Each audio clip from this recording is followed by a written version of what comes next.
yo les pido por favor que vayan conmigo a la carta de Pablo a los Romanos.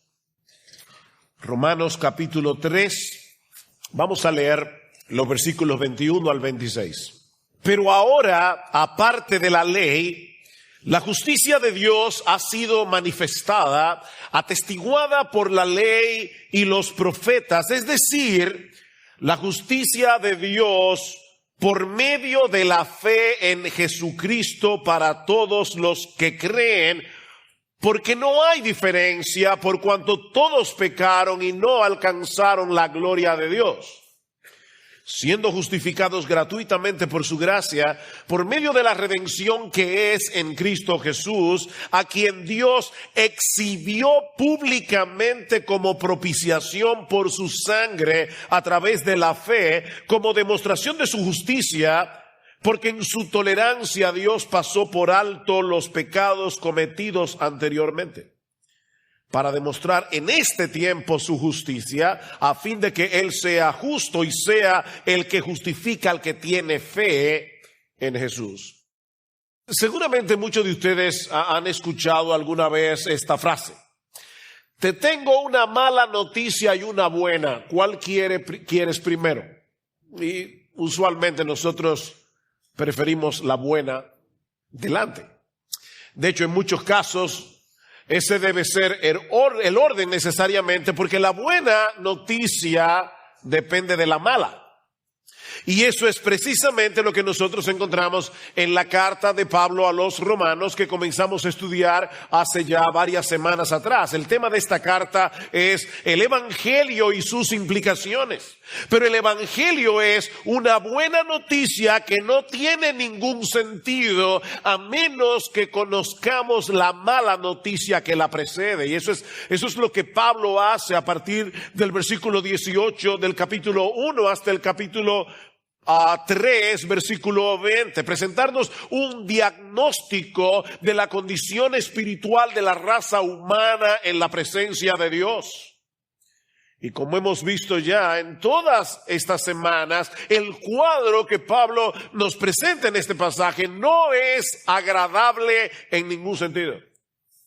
Actuando como un fiscal general de la humanidad, Pablo demuestra que toda la raza humana ha sido declarada culpable en el tribunal de Dios. Hasta que llegamos al capítulo 3, en el versículo 9, y Pablo resume su caso diciendo entonces que, capítulo 3, versículo 9, ¿somos nosotros los judíos mejores que ellos, los gentiles? De ninguna manera, porque ya hemos denunciado que tanto judíos como gentiles están todos bajo pecado. Como está escrito, no hay justo ni aún uno, no hay quien entienda, no hay quien busque a Dios. Todos se han desviado, a una se hicieron inútiles, no hay quien haga lo bueno, no hay ni siquiera uno. Es evidente que Pablo está tratando de destruir hasta el más mínimo vestigio de autojusticia que pueda haber en nosotros antes de presentarnos el Evangelio. Porque de lo contrario no vamos a poder entender ni vamos a poder aceptar lo que el Evangelio nos ofrece de pura gracia. Permítame explicar este concepto usando una ilustración del mundo laboral.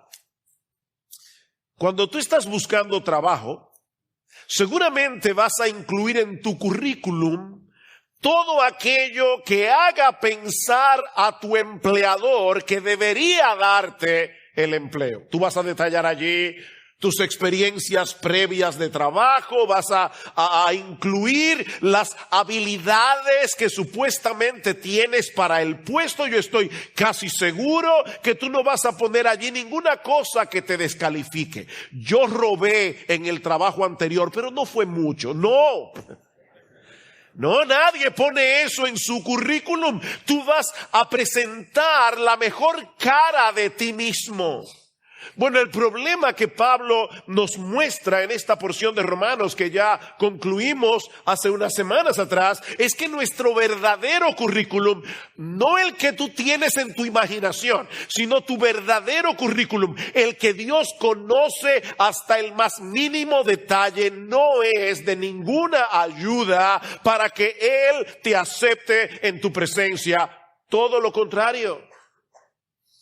Espiritualmente hablando, estamos en bancarrota, completamente descalificados para estar en la presencia de un Dios que es perfectamente santo y perfectamente justo. Noten lo que dice Pablo en los versículos 19 y 20 del capítulo 3. Ahora bien, sabemos que cuando dice la ley, lo dice a los que están bajo la ley. ¿Saben para qué? Para que toda boca se calle y todo el mundo sea hecho responsable ante Dios. El hombre argumenta: yo no soy tan malo, yo soy mejor que mi vecino. Hay asesinos que deberían ser condenados, pero no yo. Y Pablo dice, ahí está la ley para callar todo tipo de argumentos. No hay argumentos. Hasta que la boca no se cierra, no puede haber salvación. Y sigue diciendo en el versículo 20, porque por las obras de la ley, haciendo lo que dice la ley, ningún ser humano será justificado, ningún ser humano será declarado justo en el tribunal de Dios, porque por medio de la ley viene el conocimiento del pecado. La función de la ley es ayudarnos a ver nuestra propia pecaminosidad y dejarnos sin argumentos frente a la justicia de Dios. La ley destruye ese currículum imaginario que tú te has hecho en tu cabeza.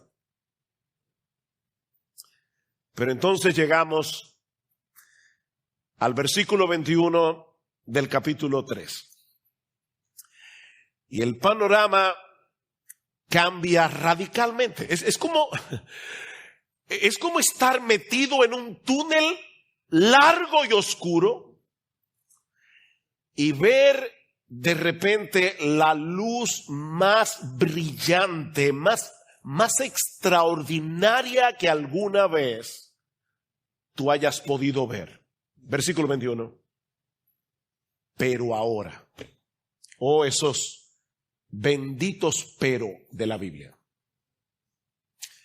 Para que toda boca se calle, todos estamos bajo pecado, somos culpables, pero ahora, y ese pero lo cambia todo. Lo que Pablo va a decir en los versículos 21 al 26 es la noticia más extraordinaria, es la noticia más asombrosa que alguna vez haya sido proclamado por boca humana.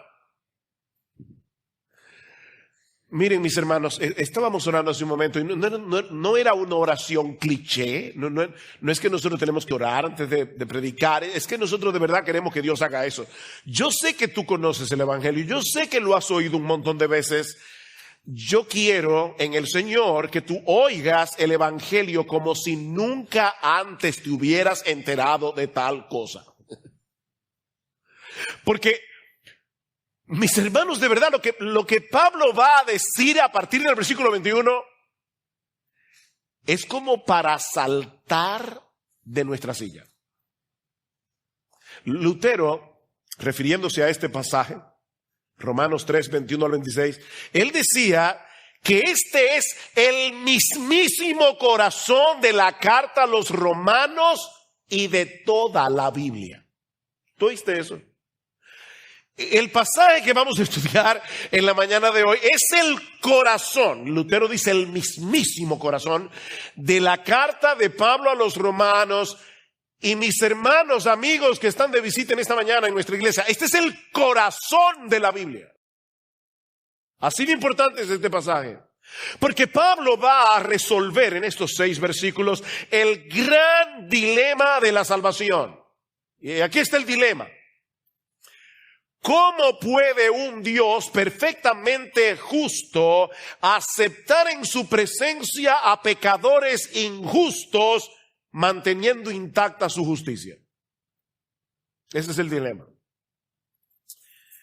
¿Cuál es la responsabilidad de los jueces? Los verdaderos jueces. ¿Cuál es la responsabilidad?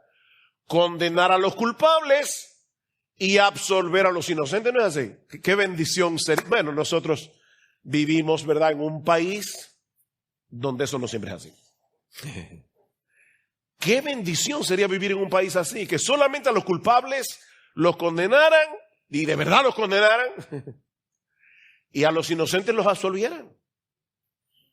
La pregunta es, ¿cómo es posible que el único juez que es absolutamente justo en todo el universo nos declare inocentes en su tribunal, si al mismo tiempo ya Pablo ha demostrado que todos somos culpables? ¿Cómo Dios hace eso? Bueno, aquí está la respuesta, y Pablo ahora obviamente la va a ampliar. No es que el mensaje se acabó, yo no he entrado en el texto todavía, pero esta es la respuesta. Déjame resumírtela antes de empezar. La única manera en que Dios podía salvarnos, aceptarnos en su presencia, es que Él mismo nos provea la justicia que su justicia demanda. Sí, es redundante, yo lo sé. Perdónenme aquí los gramáticos, pero voy a repetirlo otra vez. La única manera es que Él nos provea la justicia que su justicia demanda. Porque para estar en la presencia de Dios hay que ser tan justos como Él. Ese es el problema. Él es perfecto en santidad. Él es perfecto en justicia. ¿Y cómo Dios hace eso? Bueno, hay 5 cosas aquí en el pasaje, voy a verlas rápidamente. En primer lugar, Pablo nos dice en nuestro texto que Dios ha hecho un despliegue de su justicia en el Evangelio, la cual es ofrecida aparte de la ley. Dios ha hecho una manifestación, un despliegue de su justicia que es aparte de la ley. Vean el versículo 21 otra vez. Pero ahora, aparte de la ley, la justicia de Dios ha sido manifestada, atestiguada por la ley y por los profetas. En medio del panorama tan oscuro que Pablo nos acaba de presentar de la condición humana, y habiendo ya declarado, como vimos, que en el mundo no hay justo, una sola persona que sea justa, ahora Pablo nos dice que Dios ha decidido hacer un despliegue de su justicia al darnos esa justicia aparte de la ley. Aparte de la ley. ¿Qué hace la ley en el Antiguo Testamento? Bueno, la ley contenía mandamientos, contenía rituales, contenía ceremonias, pero Pablo está diciendo que la justicia que Dios ha manifestado en el Evangelio no tiene nada que ver con ninguna de esas cosas. No tiene que ver con ceremonias, no tiene que ver con rituales, no tiene que ver con lo que tú hagas o dejes de hacer. Eso es lo que Pablo está diciendo, es esa parte de la ley. Aparte de la ley. Porque si dependiera de nuestra obediencia a la ley, no habría esperanza de salvación para nadie. Porque nunca ha habido y nunca lo habrá una sola persona en el mundo que pueda obedecer esa ley de la cuna hasta la tumba. Y eso es lo que la ley exige. Dice en Santiago que el que comete un pecado, una sola infracción de la ley, ya violó toda la ley, porque la ley es como una cadena. Si tú rompes un eslabón, no solamente rompiste un eslabón, dañaste la cadena. Ese es el problema. Ahora, no es que la ley sea defectuosa, por si acaso. No, la ley es perfecta, la ley es buena. El problema está en nosotros, que no podemos guardar la ley. Alguien ha dicho, la ley es un buen capitán, pero nuestra carne, nuestra naturaleza pecaminosa es un mal soldado. La ley es un buen capitán, nuestra carne es un mal soldado. Es por eso que desde el principio de la redención Dios había establecido claramente que la salvación jamás podría ser obtenida por el esfuerzo humano. Iba a ser aparte de la ley. Fíjense cómo Pablo dice en el versículo 21 una vez más. Ahora, aparte de la ley, la justicia de Dios ha sido manifestada, atestiguada por la misma ley y por los profetas. La misma ley decía, yo no te puedo salvar. La misma ley y los profetas del Antiguo Testamento de antemano decían, no procures salvarte guardando la ley, no vas a poder. Necesitas la justicia que viene de Dios. Así que no hay una forma de salvación en el Antiguo Testamento y una forma de salvación en el Nuevo Testamento. Es el mismo Dios y es el mismo Evangelio. El mismo Dios y el mismo Evangelio. Vean cómo Pablo comienza su carta a los romanos. Romanos capítulo 1, versículo 1. Pablo, siervo de Cristo Jesús, llamado a ser apóstol, apartado para el evangelio de Dios, que él ya había prometido por medio de sus profetas en las Santas Escrituras. ¿De qué hablaba el Antiguo Testamento? Del evangelio que se iba a manifestar plenamente en el Nuevo. No son dos formas de salvación, es una sola. Cualquier persona que hubiera leído con atención y con entendimiento el Antiguo Testamento, se habría dado cuenta que Dios estaba prometiendo proveer una justicia que no podemos alcanzar por nuestros méritos. Y más adelante vamos a llegar al capítulo 4 de Romanos y vamos a ver el ejemplo de Abraham. ¿Y qué dice Pablo? ¿Cómo fue justificado Abraham? ¿Cómo fue declarado justo Abraham? ¿Fue por su fe? ¿Fue por sus obras? No, dice Pablo, fue por la fe. Abraham creyó y su fe le fue contada por justicia. Un ejemplo sorprendente de cómo el Antiguo Testamento mostraba esto está en el Salmo 31, versículo 1. Este salmo dice, escuchen estas palabras que parecen contradictorias. En ti, oh Señor, me refugio. Hasta aquí todo va bien. Jamás sea yo avergonzado. Ay, así amén, Señor. Líbrame en tu justicia. No, espérame. Yo podría entender, líbrame en tu misericordia. Porque la justicia de Dios debería condenarnos, no salvarnos. Pero lo que el salmista le está pidiendo a Dios es que lo libre, que lo salve en su justicia. Él se está refugiando en ese Dios perfectamente justo, porque él sabe, el salmista sabía que de alguna manera Dios lo iba a librar en su justicia, que su justicia sería el instrumento que Dios iba a usar no para condenarlo, sino para salvarlo. Claro, David no sabía lo que tú y yo sabemos ahora, cómo fue que Dios hizo eso, pero él sabía que de alguna manera Dios en su justicia lo iba a salvar. Ahora, ¿cómo puede ser eso posible? Bueno, Pablo lo explica en el versículo 22. Y eso nos lleva a nuestro segundo encabezado. Ya dijimos que esta justicia es aparte de la ley. Ahora Pablo da un paso más adelante y nos dice que esta justicia que Dios le provee al pecador se obtiene por medio de la fe en Jesucristo. Por medio de la fe en Jesucristo. Es decir, versículo 22, ahí está la explicación. La justicia de Dios, no la tuya ni la mía, porque esa no vale nada. La justicia de Dios por medio de la fe en Jesucristo para todos los que creen.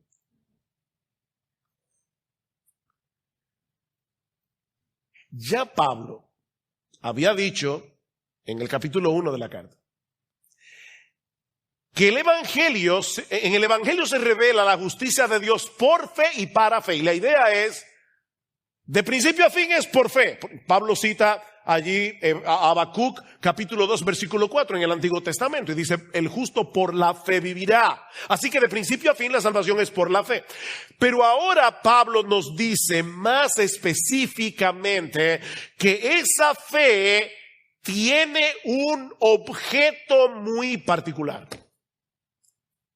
tiene que estar depositada en Jesucristo y en nadie más. Mucha gente está convencida de que la fe es importante. ¿Han oído esto? La fe mueve montañas. Bueno, yo lamento decirte que la fe no mueve nada. La fe en sí misma no tiene poder de hacer absolutamente nada. Dios mueve montañas. Él puede mover montañas, pero no la fe. No la fe. Mira, déjame ponértelo de otra manera. Al final de cuentas, lo importante no es cuánta fe tú tienes, es en quién tú la tienes depositada. Tú puedes estar completamente convencido y tener absoluta fe de que si te vas en tubo desde La Matica hasta Puerto Rico, tú vas a llegar. Y aquí está otro que se va en avión temblando porque le tiene pánico a los aviones. ¿Sabes qué? Este que tiene tanta fe probablemente será comido por los tiburones en el Canal de la Mona. Este que se subió al avión temblando probablemente va a llegar a Puerto Rico. Porque el asunto no depende del tamaño de la fe, es el objeto de la fe lo importante.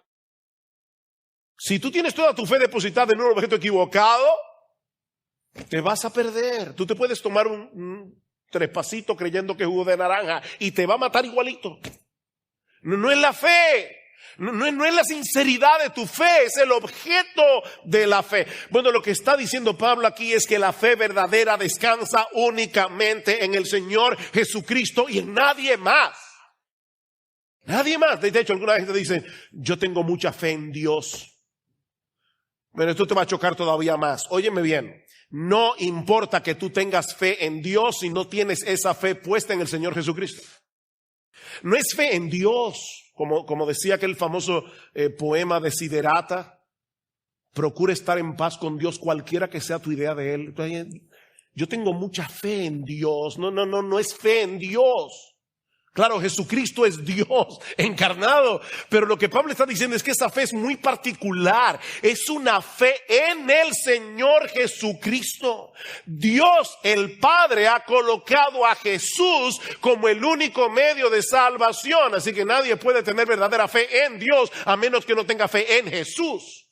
Por eso este mensaje se llama Solo en Jesús. Es solo en Jesús.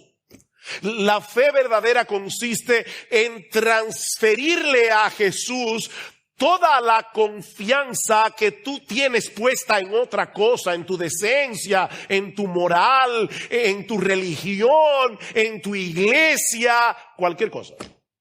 Es transferirle esa confianza únicamente a Jesús. Recuerda que Dios solo puede aceptar una justicia que sea igual a la suya para poder aceptarnos en su presencia. Y esa justicia se encuentra únicamente en el Dios encarnado, nuestro Señor Jesucristo. Él es perfecto en justicia porque siempre obedeció toda la ley en toda su extensión. En otras palabras, nuestro precioso Señor, en cada microsegundo de su existencia, Él amó a Dios el Padre con todo su corazón, con toda su alma, con toda su mente, con todas sus fuerzas y al prójimo como a sí mismo. Cada microsegundo de su existencia, ni tú ni yo podemos hacer eso. Y lo que Dios nos ofrece en el Evangelio, y esto es lo impresionante, es transferir a nuestra cuenta esa justicia perfecta de Jesús por medio de la fe. 2 Corintios 5:21, el que no conoció pecado, por nosotros Dios lo hizo a él pecado, para que nosotros fuésemos hechos, escuchen esta frase, justicia de Dios en él. Justicia de Dios en él. ¿Han oído esta frase? Dios nos ama tal cual somos. ¿La han oído, verdad? Falso. Absolutamente. Hoy yo vine a destruir frases. Falso. Mira, déjame decirte algo. Hay una persona en todo el universo a la que Dios ama tal cual es, y es Jesucristo. No. Dios no nos ama tal cual somos. Dios nos ama a pesar de lo que somos. Es muy diferente. Dios nos ama a pesar de lo que somos y por causa de su amor envió a su Hijo para que dejemos de ser lo que somos. Así que no vuelvas a decir que Dios nos ama tal cual somos. No. Solo a Jesús Dios ama tal cual es. A nosotros nos ama a pesar de lo que somos.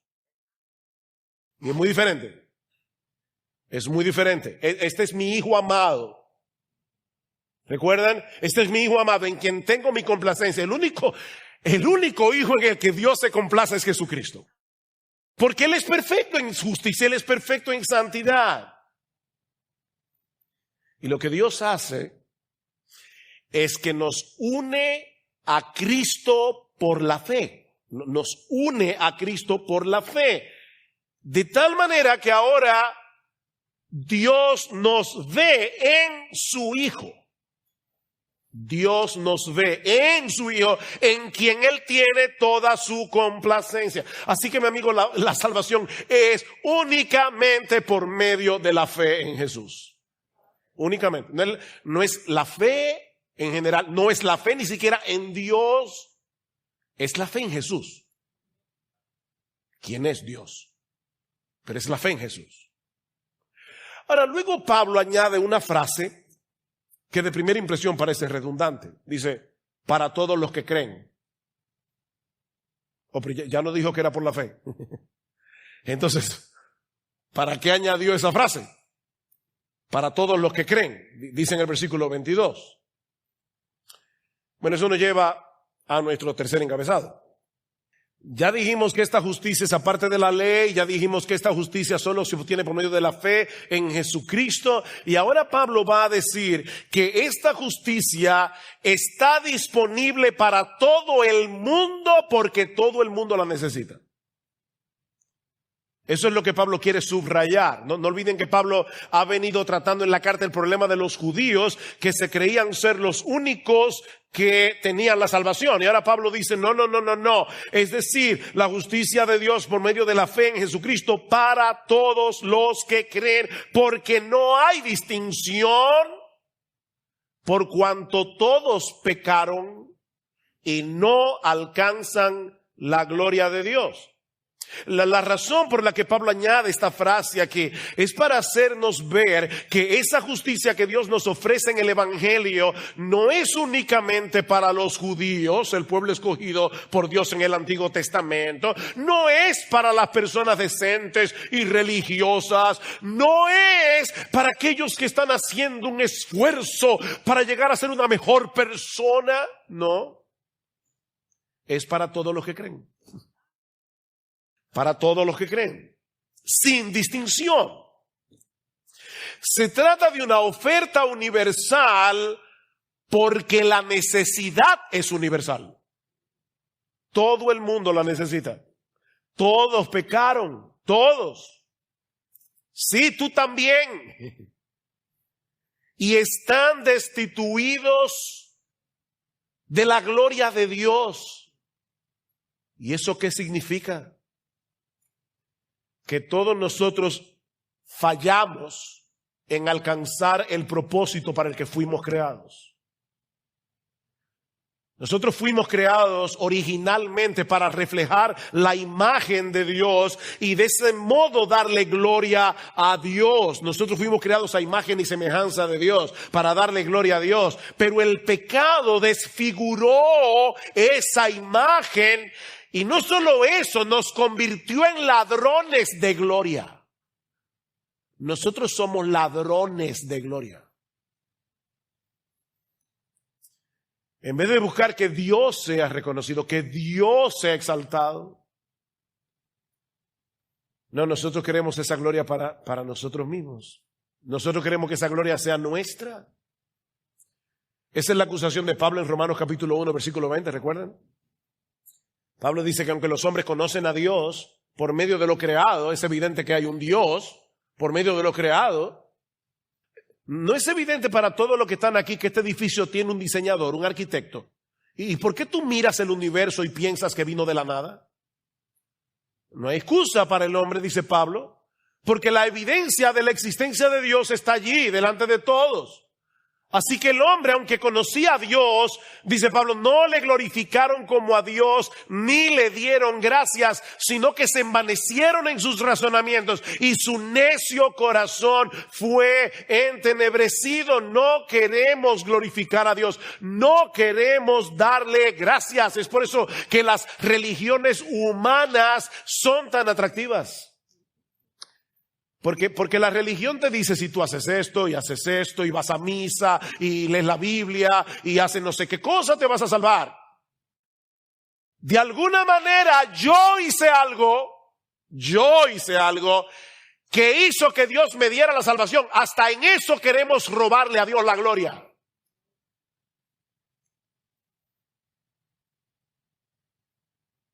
Esa es la gran tragedia de la raza humana.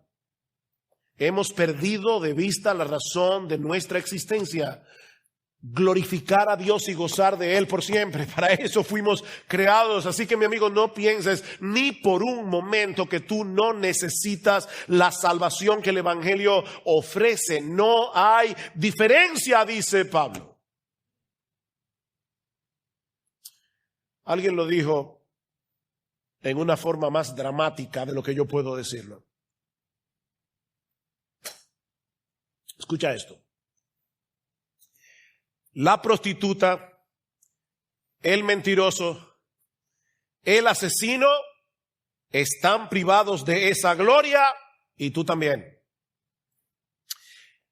Tal vez, dice este autor, tal vez ellos están en el fondo de una mina y tú en la cima de los Alpes. Pero estás tan lejos como ellos de poder tocar las estrellas. ¿Ves el punto? Allá nosotros vemos a la prostituta, a los asesinos, a los narcotraficantes. Tú te ves en la cresta de los Alpes. Sí, si te comparas con la prostituta, parece que estás alto. Pero si te comparas con las estrellas, estás en el mismo punto. Mi amigo, cuando la tabla de comparación es la gloria de Dios, tu currículum no solo deja de ser impresionante, sino que se vuelve en contra tuya. No hay un solo ser humano en el planeta que no necesite de esa justicia que Dios provee en el Evangelio. Pero por eso mismo Dios la ha puesto a disposición de todos. De todos. Ricos, pobres, blancos, negros, educados, analfabetos, decentes, indecentes, moralistas, inmorales. Es para todos los que creen. Porque no hay distinción. No se trata de algo que mereces. Es algo que Dios ha decidido darlo. Simplemente aquellos que extienden su mano desnuda para recibir el regalo. Y eso nos lleva a nuestro cuarto encabezado. Y es que esta justicia, dice Pablo, emana únicamente de la buena disposición de Dios. Vean el versículo 24. Siendo justificados gratuitamente por su gracia. No tiene nada que ver con algún mérito personal. Es algo que fluye enteramente de la gracia de Dios. Fuimos justificados gratuitamente por su gracia. Y otra vez, Pablo, ¿qué te pasa? Siendo redundante de nuevo. Si es por gracia, es gratuitamente. ¿No es así? Y si es gratuitamente, es por gracia. Pero Pablo quiso decirnos gratuitamente por gracia. Fuimos justificados. Recuerden que la palabra justificación es una palabra del tribunal. Es lo contrario a ser condenado. O sea, Pablo está diciendo, fuimos absueltos en el tribunal de Dios. Gratuitamente por gracia. Ok, estas dos frases, dos palabras gratuitamente por gracia, apuntan hacia dos direcciones diferentes. La palabra gratuitamente es exactamente la misma palabra griega que aparece en Juan, en el Evangelio de Juan, capítulo 15, en el versículo 25, donde dice del Señor Jesucristo que Él fue odiado sin causa me aborrecieron. Aquí está la palabra. Gratuitamente es igual a sin causa. Pablo está enfatizando una vez más que la justificación no tuvo que ver con nada que tú hayas podido hacer. Nada, fue sin causa. De parte nuestra, sin causa. Óyeme bien, ni siquiera el hecho de haber creído. Porque muchos creyentes pueden convertir la fe en una obra. No, la fe es el único acto del hombre que no es una obra. La fe es el único acto del hombre que no es una obra. No veas tu propia fe como algo meritorio. Cuando nos predicaron el evangelio a Juan y a mí, él no creyó, pero yo creí. Obviamente. Yo creí. No, la fe no tiene ningún mérito. Oye lo que dice este autor. La fe simplemente es la actitud de venir a Dios con las manos vacías. ¿Ven? No hay mérito. Es decir, sí, Señor, lo admito, soy culpable, merezco el infierno, no tengo manera de ser aceptado delante de ti. Por eso estoy aquí desnudo, Señor, con mis manos abiertas, aceptando humildemente lo que tú me quieras dar. ¿Ven? Sigue diciendo este autor, cuando un niño le pide a su madre algo que necesita y confía en que ella se lo dará, su petición no tiene mérito alguno, es solo la manera en la que el niño recibe la generosidad de su madre. Y eso es crucial, dice este autor, porque si llegas a pensar que tu creencia es la causa de tu salvación, dejarás de mirar a Cristo y comenzarás a mirar tu fe. ¿Ven? Y eso sí es un problema. Cuando dejes de mirar a Cristo y comiences a mirar tu fe, tú vas a fluctuar entre el orgullo y la inseguridad. Porque saben que nuestra fe es fluctuante, ¿no es así? O tú vives todo el tiempo con tu fe aquí arriba. Tú nunca dudas, tú nunca dices, Señor, ¿qué es lo que está pasando? O sea, tu fe es todo el tiempo como un roble. Levanta tu mano si tu fe es así. Siempre en victoria. Levanta tu mano. No es verdad. No es verdad. Así que si tú dejas de mirar a Jesús y te enfocas introspectivamente en tu fe, tú vas a tener problemas. Porque cuando tú tengas una fe bien fuerte, te vas a sentir orgulloso y vas a ver a ese hermano pobre en la iglesia que te dice, yo necesito consejo, estoy afligido, estoy abatido, y tú no tienes la fe que yo tengo, y te vas a sentir orgulloso. Pero en los momentos en que tú estés casi en el borde del infierno, te vas a sentir inseguro. Oh, gloria al Señor, la fe depende de Jesús. La fe depende de Él. Y solo de Él, nunca lo olvides. Fue sin causa, fue por medio de la fe, pero fue sin causa, no es un mérito. Y lo que movió a Dios a darnos ese regalo fue su gracia. Ven, gratuitamente por gracia. Gratuitamente por gracia. Solo su gracia. Y su gracia, por favor, no miren la gracia de Dios como algo que es aparte de Dios. Hay personas que tienen ese concepto como que Dios da su gracia, como si fuera algo aparte de Él. No. La gracia es una característica de Dios. Es la buena disposición que tiene Dios a darle a pecadores no lo que merecen, sino lo contrario a lo que merecen. Eso es gracia. Wow, hermanos, en serio, ¿no es para saltar de la silla?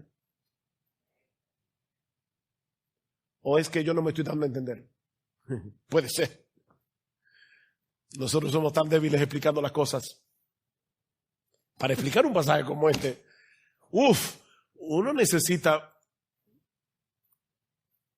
demasiada capacidad y no la tenemos. Entonces, Hay que pedirle a Dios que en su Espíritu Santo vaya más allá de nuestras débiles palabras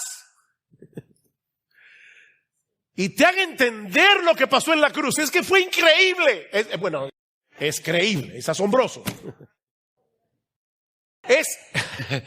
Es gratuitamente, recuerda, sin causa. Gratuitamente es igual a sin causa. Es gratuitamente por gracia. Ahora, Pablo no ha resuelto el dilema todavía. No. Recuerden el dilema que planteamos al principio. ¿Cómo es posible que Dios haga eso? ¿Cómo es posible, como va a decir Pablo en el capítulo 4, que Dios justifica al impío? Va a decir, Dios justifica al impío. ¿Cómo es posible que el juez absolutamente justo del universo declare inocente a pecadores culpables y después los adopte como hijos? El dilema no ha sido resuelto. Y eso me lleva a mi último encabezado. Esta justicia depende enteramente de la obra redentora de Cristo en la cruz del Calvario. Dios no tuvo que rebajar su ley. Dios no tuvo que suavizar las demandas de su ley para poder perdonar nuestros pecados. ¿Saben qué fue lo que él hizo? Castigó nuestros pecados como merecía castigarlos en la persona de Jesús. Versículo 24. Siendo justificados gratuitamente por su gracia, por medio de la redención que es en Cristo Jesús, a quien Dios exhibió públicamente como propiciación por su sangre a través de la fe, como demostración de su justicia, porque en su tolerancia o paciencia, como dice la Reina Valera, Dios pasó por alto los pecados cometidos anteriormente. ¡Wow! Yo necesito 10 sermones para explicar esto. Pablo está usando aquí 3 palabras teológicas que son importantes. El evangelio es un diamante tan precioso, tiene tantas caras este diamante, que una sola palabra no lo explica. Pablo ha hablado de justificación, ahora está hablando de redención, de propiciación. La justificación tiene que ver con el tribunal. Es una declaración legal. Fuimos declarados justos en el tribunal de Dios. Pero ahora Pablo nos dice que también fuimos redimidos. Redimidos. La palabra redención tiene que ver con el mercado de esclavos. Todos nosotros, dice la Escritura, éramos esclavos del pecado. Claro, tú no te das cuenta porque el pecado actúa a través de tu voluntad. Y por lo tanto, tú crees que eres libre cuando pecas, porque cuando pecas estás haciendo lo que quieres hacer. Y es verdad que estás haciendo lo que quieres hacer, pero el pecado está influyendo en tu querer para que peques. Tú eres un esclavo. Somos esclavos del pecado hasta que venimos a Jesús. Dice Juan capítulo 8 versículo 34, esto es el Señor Jesucristo hablando, el que comete pecado es esclavo del pecado. Y Pablo va a decir lo mismo más adelante en Romanos capítulo 6, en el versículo 17, dice, pero gracias a Dios que aunque erais esclavos del pecado, vinisteis a ser siervos de la justicia. Dice, aunque erais esclavos del pecado, os hicisteis obedientes de corazón a aquella forma de enseñanza a la que fuisteis entregados, y habiendo sido libertados del pecado, entonces os habéis hecho siervos de la justicia. Éramos esclavos del pecado. Cristo nos libertó de esa esclavitud. Él pagó nuestra deuda con la justicia de Dios y al mismo tiempo rompió la cadena que nos ataba al pecado. Él nos compró. Él fue al mercado de esclavos y nos compró. Nos libertó al precio de su sangre para que ahora tú y yo que somos cristianos seamos exclusivamente suyos. ¿O ignoráis? Dice Pablo en 1 Corintios 6, 19. ¿O ignoráis que vuestro cuerpo es templo del Espíritu Santo, el cual está en vosotros, el cual tenéis de Dios y que no sois vuestros? No sois vuestros porque habéis sido comprados por precio. Glorificad pues a Dios en vuestro cuerpo y en vuestro espíritu, los cuales son de Dios. Él te compró a precio de su sangre. El otro término que Pablo usa es propiciación. Y este término causa mucho problema a la gente en el día de hoy porque significa aplacar la ira. No. El Dios en el que yo creo es un Dios de amor. Y el mío también. Pero al mismo tiempo es un Dios de justicia y por lo tanto es un Dios de ira. ¿Tú crees que sería amoroso que los jueces dominicanos sacaran libres a todos los narcotraficantes? Qué amoroso, ¿verdad? No, eso no sería justo. Eso no sería justo. El crimen debe ser castigado.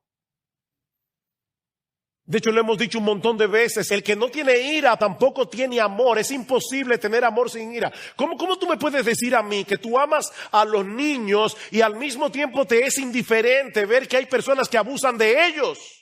Eso debería indignarte. Es imposible tener amor sin ira. Amor sin ira es indiferencia. Eso no es amor. Y Dios, no es que Dios es un ser malhumorado, rabioso, de mal genio, que hay que andar de puntilla. No vaya a ser que un día le dé una rabia y decida borrarnos del mapa. No es de esa rabia ciega que estamos hablando aquí. La ira de Dios es el aborrecimiento justo e infinito que Él experimenta hacia el pecado y que lo mueve a castigar al pecador. Dios no puede dejar el pecado sin castigo porque eso no sería justo. Y un Dios que no es justo ya no es Dios. Pero es aquí precisamente donde el Evangelio se torna de verdad impresionante. La Santísima Trinidad, Dios el Padre, Dios el Hijo, Dios el Espíritu Santo, en común acuerdo, decidieron que Dios el Hijo, Dios, no olviden esa palabra, Dios el Hijo, tomara nuestro lugar en la cruz del Calvario para recibir sobre Él toda la ira de Dios que tú y yo merecíamos por nuestros pecados. Por eso alguien decía, la cruz es el lugar donde el juez entra en juicio. El juez se sienta en el banquillo de los acusados. Por el puro afecto de su voluntad, Dios decidió amar a los objetos de su ira y remover su ira de ellos, volcándola en su Hijo. Eso es lo que leíamos en Isaías 53. Todos nosotros nos descarriamos como ovejas, cada cual se apartó por su camino, mas Jehová cargó en él el pecado de todos nosotros. Él herido fue por nuestras rebeliones, molido por nuestros pecados. El castigo de nuestra paz fue sobre él y por su llaga fuimos nosotros curados. ¡Oh, wow!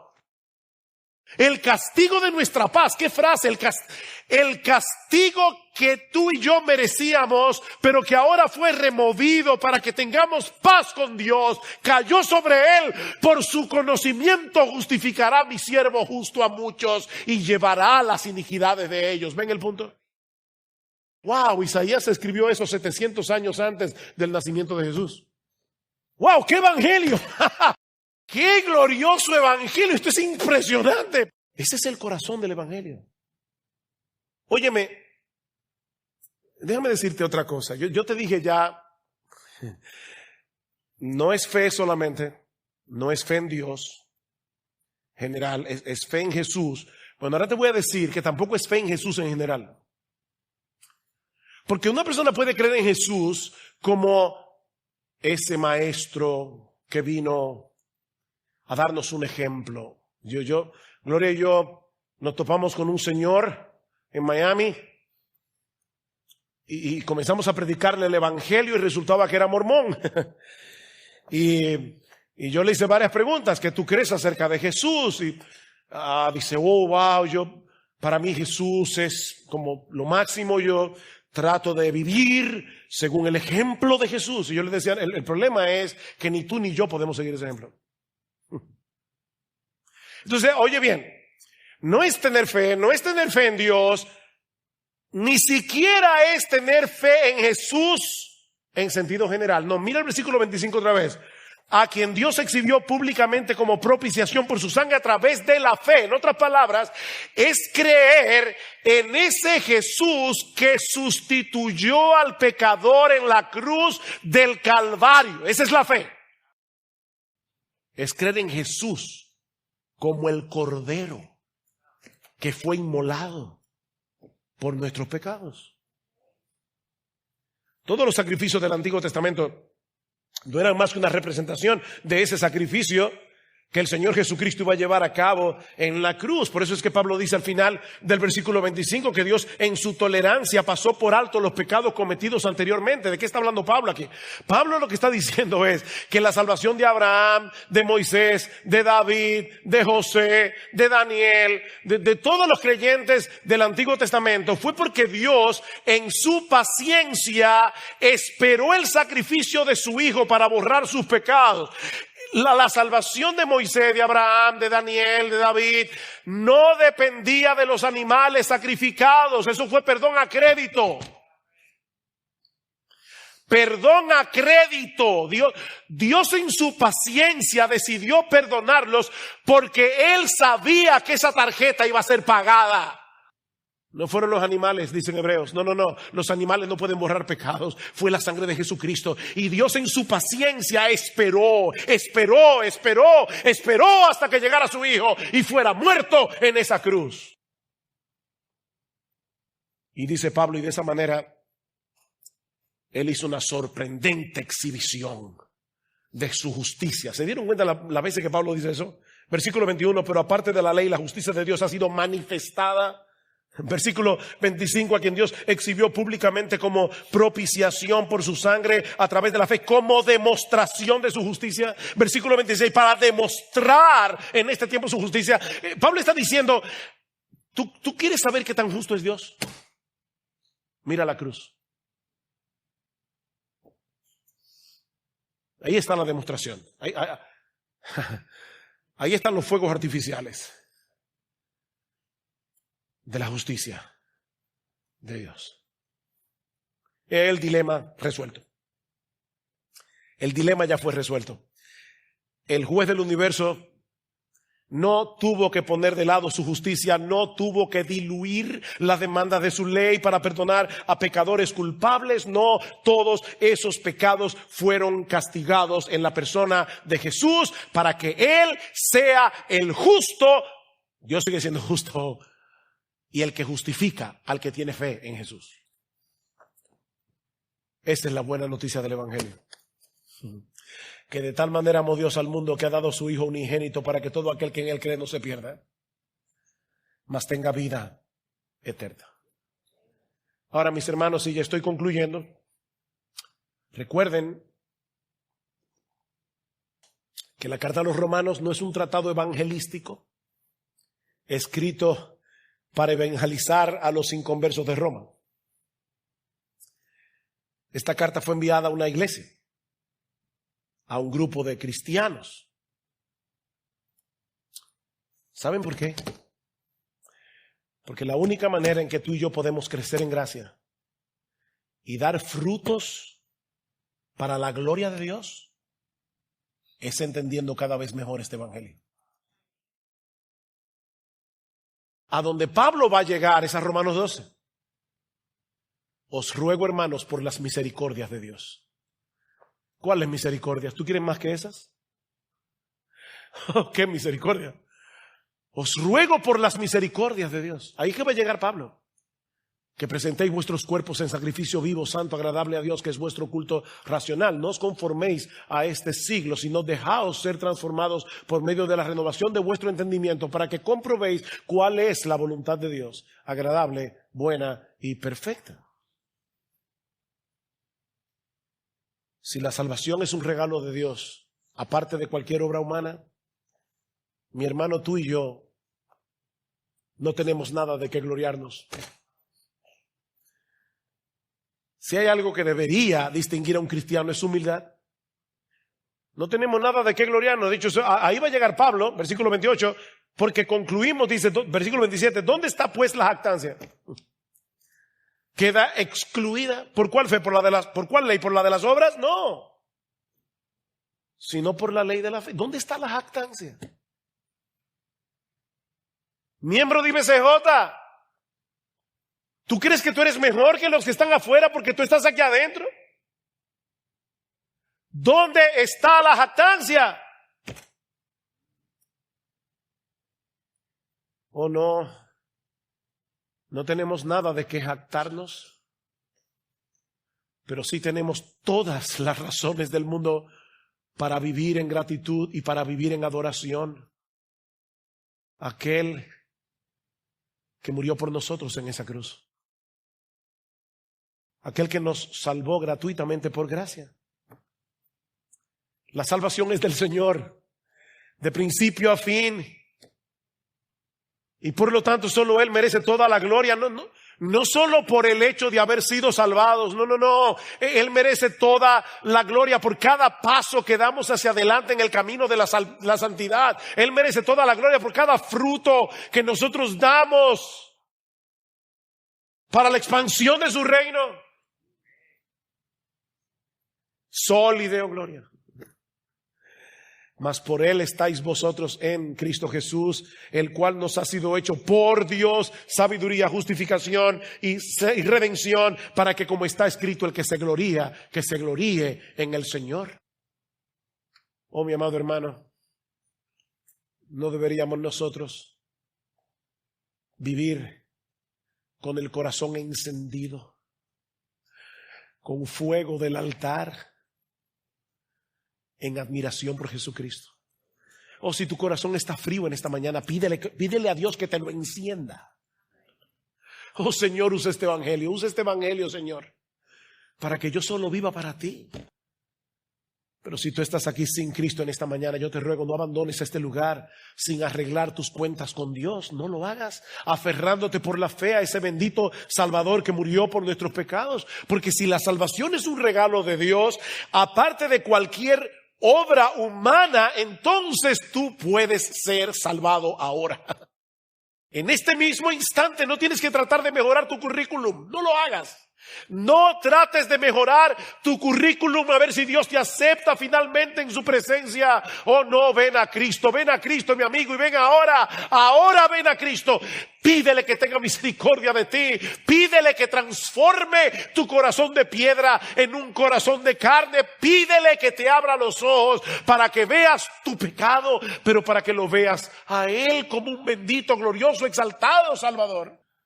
Oh, la razón, mi amigo, por la que Él tuvo que venir a salvarnos es porque nadie puede salvarse a sí mismo. Solo Cristo salva, y Él salva por medio de la fe. Recuerda, tú necesitas justificación, redención, santificación, y no puedes hacer ninguna de esas cosas. Propiciación.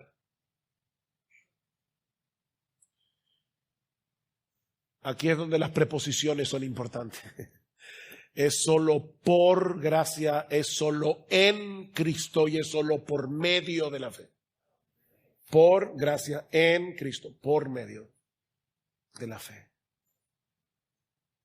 Oh, que el Señor bendiga su palabra hoy, llenando de gratitud y adoración el corazón de los creyentes y de un ferviente deseo de vivir únicamente para Él.